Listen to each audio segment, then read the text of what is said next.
Pampin, mon doudou malicieux. C'était un matin d'hiver, et la neige tombait doucement sur le petit village de Saint-Lilas.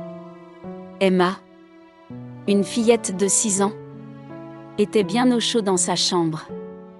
Elle tenait fermement son doudou préféré, Pampin, un lapin en peluche aux grandes oreilles et au sourire malicieux. Pampin n'était pas un doudou ordinaire. Quand personne ne regardait, il s'animait, sautillant légèrement et murmurant des blagues à Emma. Mais attention, Pampin n'était pas que drôle. Il avait un talent particulier pour créer des aventures inattendues. Ce jour-là, alors qu'Emma jouait avec lui, Pampin lui chuchota. « Emma, prépare-toi. J'ai une surprise pour toi. » Intriguée, la petite fille posa son doudou sur son lit. Pampin bondit aussitôt et se dirigea vers l'étagère où était rangé un vieux livre poussiéreux. « Regarde, c'est un livre magique, » dit Pampin en tapotant la couverture avec sa patte douce. Emma ouvrit grand les yeux. « Un livre magique ?» demanda-t-elle, excitée. Pampin hocha la tête et ajouta. « Oui. Il peut nous emmener dans des mondes incroyables. Mais seulement si tu crois en lui. » Emma ouvrit le livre. Et soudain une lumière éclatante en jaillit. Avant qu'elle ne puisse dire un mot, elle se retrouva transportée dans une forêt enchantée. Les arbres étaient si hauts qu'ils semblaient toucher le ciel, et leurs feuilles scintillaient comme des étoiles.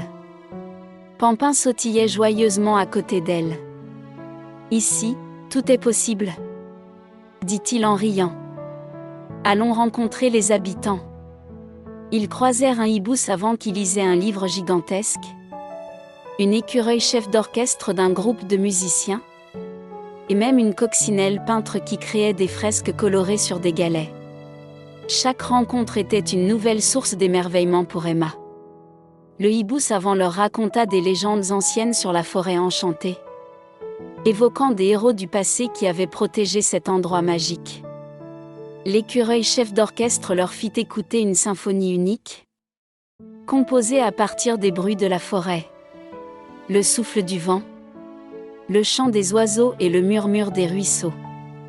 Quant à la coccinelle peintre, elle leur offrit une petite fresque représentant Emma et Pampin, comme souvenir de leur passage. Mais tout n'était pas aussi paisible qu'il y paraissait. Le roi de la forêt, un vieux chêne sage nommé Grand Racine, leur expliqua que la source magique de la forêt était en danger. Un nuage sombre et maléfique menaçait de l'éteindre. Sans la source, la forêt perdrait toute sa magie, et ses habitants seraient en grand danger. « Que pouvons-nous faire ?» demanda Emma avec courage. Pampin lui fit un clin d'œil. « Avec un peu d'astuce et beaucoup de malice, nous trouverons une solution. » Ensemble, ils réunirent les habitants de la forêt. Le hibou leur donna des indices sur la source du nuage, parlant d'une grotte cachée au cœur de la forêt où se trouvait le noyau du mal. L'écureuil composa une musique spéciale pour réconforter les arbres malades, et la coccinelle créa des bannières lumineuses pour guider leur chemin à travers les recoins les plus sombres de la forêt. Après une longue marche, Emma et Pampin atteignirent la grotte. À l'intérieur, le nuage sombre tourbillonnait, crachant des éclairs menaçants. Emma sentit une boule d'appréhension dans son ventre, mais la présence rassurante de Pampin lui donna le courage d'avancer. Avec Pampin à ses côtés, Emma utilisa son imagination pour créer une potion magique en mélangeant des éléments ramassés dans la forêt. Des pétales de fleurs scintillantes, de l'eau cristalline d'un ruisseau, et une pincée de poussière d'étoiles offerte par le hibou savant.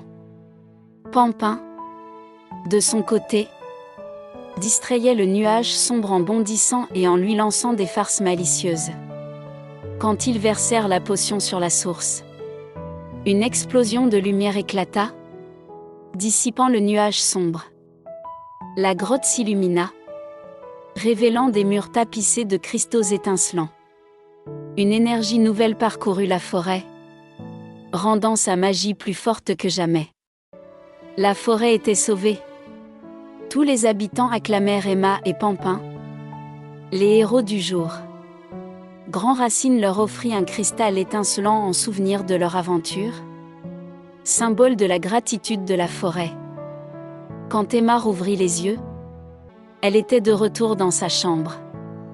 Pampin était tranquillement posé sur son lit, un sourire encore plus malicieux sur son visage. Dans sa main, Emma tenait le cristal, qui brillait faiblement, comme pour lui rappeler que cette aventure extraordinaire avait bel et bien eu lieu. « Merci, Pampin » murmura-t-elle avant de s'endormir, rêvant déjà à leur prochaine aventure.